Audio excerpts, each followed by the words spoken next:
참 예수님, 드디어 이제 사순절이 돌아왔습니다.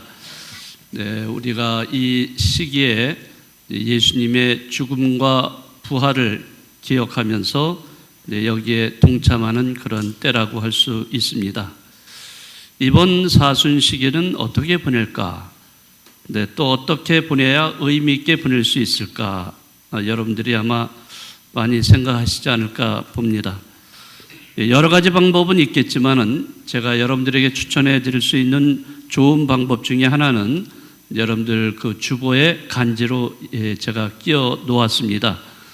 그 간지에 보시면은 그대로 여러분들이 실천하시면 되겠습니다. 물론 지금 일일이 다 말씀드리지는 않고요. 이따가 공지 시간에도 말씀드리겠습니다만은 십자가의 길, 또 부활 집중 판공성사, 또 사순 특강, 또 사순 피정, 그리고 무엇보다도 사순 묵상수첩. 여러분들 이거 다 사셨죠? 손잡아 주시는 하느님이란 제목의 이 수첩을 여러분들이 이용하신다면은 정말 이 사순절을 의미 있게 보내실 수가 있습니다. 또 매주 금요일 우리가 공동으로 십자가의 길을 바치고 또 피정, 또 다음 주일부터 이어지는 그 피정에 참석을 하고 또 사순 특강을 듣는 그런 것을 통해서 여러분들은 지나온 날들을 돌아보고 또 성찰하고 반성할 수 있는 그런 시간을 갖게 될 겁니다. 그래서 이러한 성찰과 반성이 곧 이어서 판공성사로 이어지게 되죠. 그래서 여러분들이 판공성사를 통해서 진정으로 자신의 죄를 뉘우치고 다시 하느님께 돌아가는 것. 그러기 때문에 이 사순 시기를 우리는 은총의 때라고 이렇게 이야기를 합니다. 자, 오늘 여러분이 들으신 그 마태복음에 보면은 예수님께서 그 악마에게 유혹받는 장면이 나옵니다. 예수님은 40일 주야를 단식을 하셨습니다. 사실 사람들 중에 40일 동안 아무것도 먹지 않고 심지어는 물도 마시지 않고 견디는 사람은 아마 거의 없을 거예요. 그렇게 된다 그러면은 다 죽을 거예요, 아마. 예수님이 그 단식을 하셨다고 했는데 40일 동안 단식을 정말 물도 안 마시고 하셨을까? 그건 잘 모르겠어요.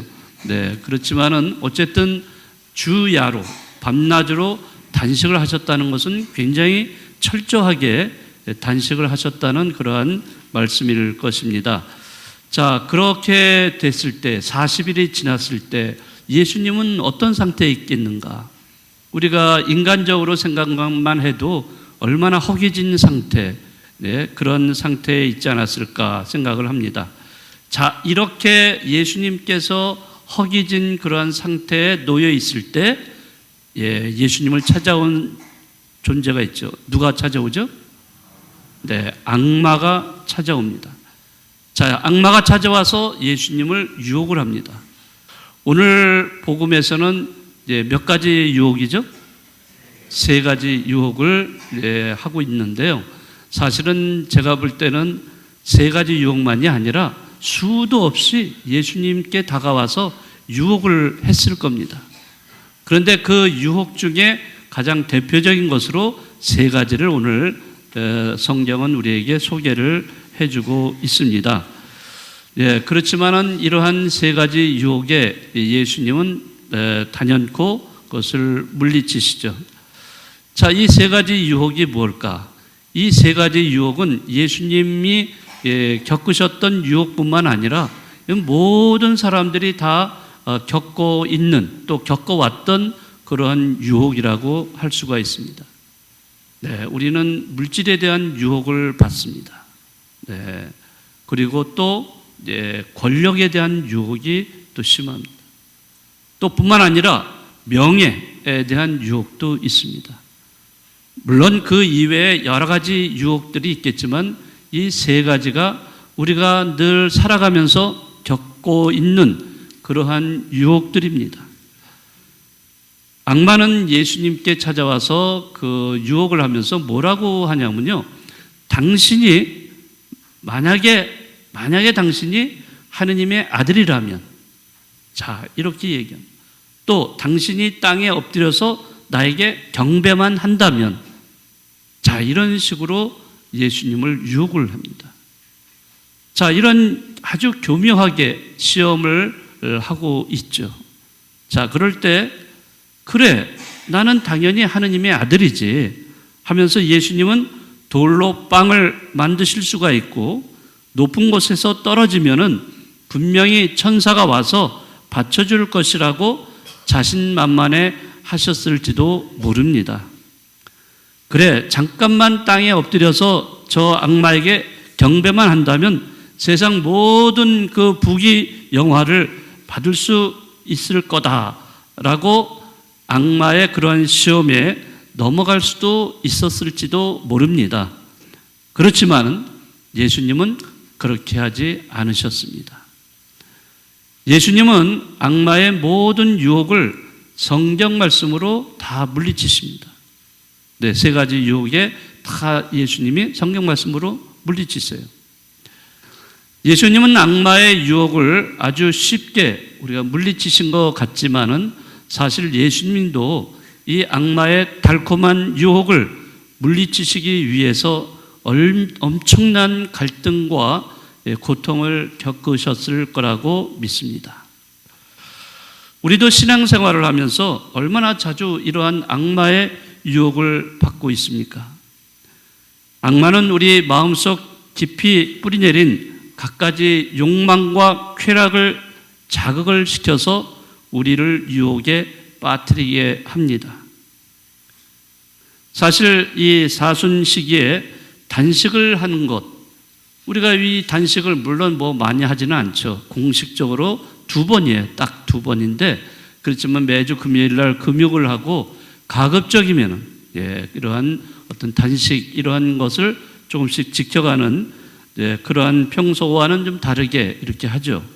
자, 이런 단식은 단순히 음식을 금하는 그것 자체만 의미가 있는 것은 아닙니다.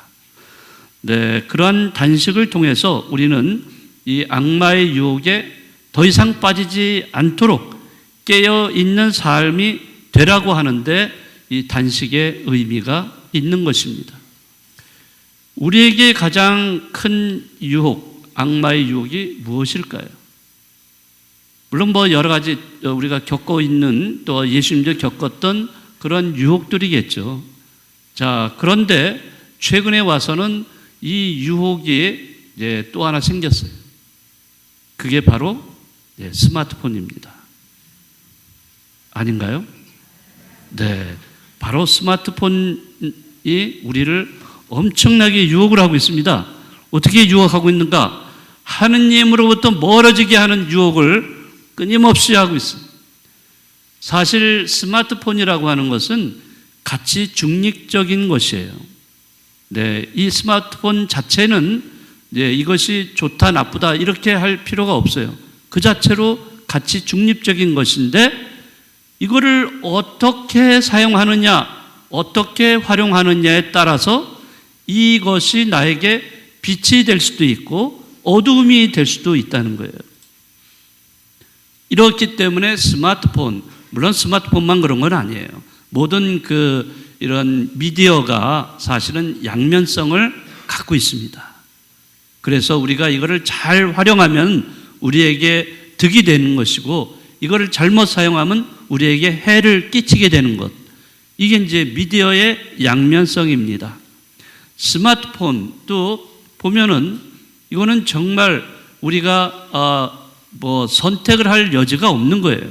이거는 스마트폰은 선택이 아니라 뭐죠? 필수예요, 필수. 네, 우리 삶에 굉장히 필수적인 거예요. 여러분들 내 손 안에 있는 이 스마트폰 만약에 잃어버렸다. 어떡하실래요? 그때부터 마음이 불안하고 어쩔 줄 몰라요. 그러니까 이거는 내 삶의 일부분이나 똑같아요. 이거 잃어버리면 안 돼. 또 이걸 잊어버리고 또 집에 두고 나와도 안 돼. 불안해. 네. 자, 그런데 참 위험한 거예요, 사실은. 어떤 면에서는 얼마 전에 영화도 나왔지만은 스마트폰을 떨어뜨렸을 때 그런 영화인가요? 뭐 하여튼 그런 영화인데 그걸 분실했어. 잠깐 분실했는데 곧 찾았어. 그리고 이 사람은 그냥 이거를 평소대로 사용을 막 했어요. 그런데 누군가가 그거를 다 지켜보고 있는 거예요. 어떻게 지켜보고 있나? 분실할 당시에 어떤 상대방이 그걸 가져가서 거기다가 악성 앱을 거기다 깔아놨어.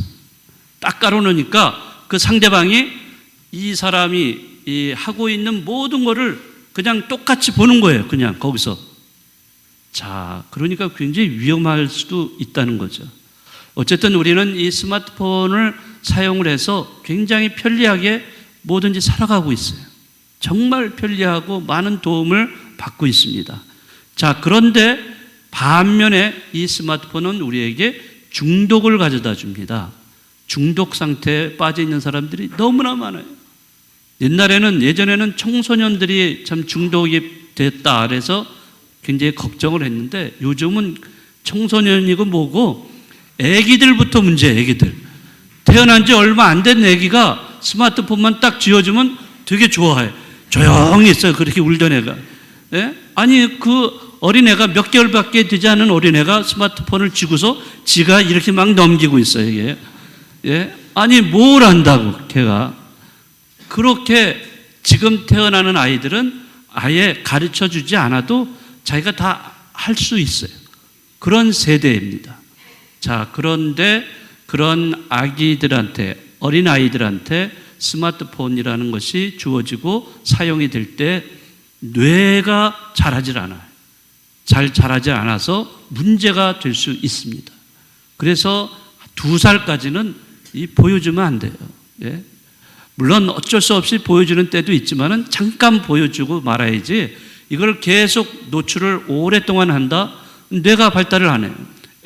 뇌가 발달을 6살까지 한다고 합니다. 그 6살까지 발달한 뇌가 죽을 때까지 사용하는 뇌예요. 그런데 그 사이에 그 스마트폰을 많이 사용한 어린이들은요, 뇌가 발달이 잘 안 돼서 공감 지능이 떨어져요. 공감 지능이 떨어지면서 굉장히 위험한 존재로 변해버립니다. 여러분들 N번방 사건 아시죠? 그런 그 젊은 사람들이 이런 10대, 20대들이 이런 N번방 사건의 주범들이에요. 왜? 어릴 때부터 노출이 엄청나게 많이 됐기 때문에 남을 해쳐도 그 고통이라는 것을 잘 몰라. 느끼지 못하는 거예요. 공감하지 못해요. 이제 그런 위험성이 있습니다. 그런데 아기들만의 문제가 아니라 이제 어르신들조차도 문제예요. 우리 어른들도, 네, 뭐 저도 문제가 될 수 있어요. 저도 스마트폰 많이 사용을 하는데 정말 그걸 통해서 어느 때는 엄청나게 정말 아까운 시간을 다 버려요. 그럼 지나고 나면은 아이고 후회되고 내가 왜 이거 여기다 빠졌나. 다음에 이제 안 해야지. 그런데도 또 화장실에 가서 또 이렇게 잠잘 때도 하고 정말 끊임이 없습니다. 자, 그래서 이러한 좋은 점도 있지만은 이러한 것이 우리 신앙생활에 장애를 준다는 것이죠. 그래서 이것에 빠지게 되면 하느님으로부터 멀어집니다. 기도하는 시간이 점점 없어져요. 네, 그러기 때문에 우리가 되도록이면 이 스마트폰에 너무나 과의존되지 말아야 된다는 거예요. 사용은 해야 되죠. 사용 필수적인 거니까 사용은 하더라도 우리가 주체가 돼야지 이것이 여기에 노예가 되면 안 된다는 거죠. 자, 그런 의미에서 단식이라는 것도 여러분들 음식을 절제하는 거지만은 좀 더 넓게 우리가 생각을 한다면 음식에만 국한되는 게 아니라 모든 것에 우리가 절제라는 것에 단식이라는 의미를 사용할 수가 있습니다. 그래서 저는 이제 이번 사순 시기에 여러분들과 함께 이 디지털 금식 운동을 벌일 예정입니다. 자, 지금 여러분들 그 간지에 여기를 꺼내 보시죠. 디지털 금식 서약서라고 있습니다. 자, 보시죠. 자, 이제 40일 동안 여러분들 하느님 앞에서 디지털 금식 서약을 이제 할 것입니다. 자, 여러분들 볼펜이 있을 겁니다. 밑에 볼펜을 꺼내 들고 자, 쓰세요. 제가 이거 강제로 하는 거 아니에요. 여러분들 여러분들 선택적인 것입니다. 네. 자, 일시 2023년 쓰세요. 그리고 사순절에 자기 이름, 자, 이름 쓰시고 그 다음에 옆에 세례명. 우리 오늘 여기 새로 오신 예비 신자들은 뭐 아직 세례명이 없으니까 그냥 넘어가시고 사인을 거기다가 해주시기 바랍니다. 자, 다 하셨나요? 자, 뭐 금방 쓰는 거니까 네, 다 쓰셨으면은 자, 그러면 지금부터 자리에서 일어나시기 바랍니다. 그리고 서약서를 들고서 요거를 바라보면서 그 박스가 있죠? 박스 안에 약간 시커멓게 된 박스를 보시기 바랍니다.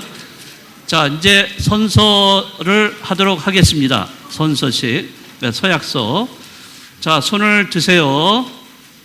네, 자, 손바닥을 보이시고, 자, 지금부터 같이 따라서 읽겠습니다. 나는 이번 사순 시기 동안 진행되는 디지털 금식 운동에 참여하여 아래 사항을 준수할 것을 서약합니다. 첫째, 디지털 금식을 방해하는 어떤 유혹도 기도로서 이겨내겠습니다. 둘째, 디지털 금식 기간 중 유혹에 넘어가 실수를 하더라도 포기하지 않고 끝까지 지키겠습니다. 셋째, 디지털 금식을 통해 얻은 시간에 예수님의 순환을 묵상하고 이웃에게 봉사하는 시간을 보내겠습니다. 네, 손 내리세요. 자, 이제 하느님 앞에서 서약하신 거예요? 저하고 서약한 거 아니에요? 약속. 예. 자, 하느님과 약속. 자, 그래요. 정말 잘 지켜서 우리 부활 기쁘게 맞이하시기 바라겠습니다.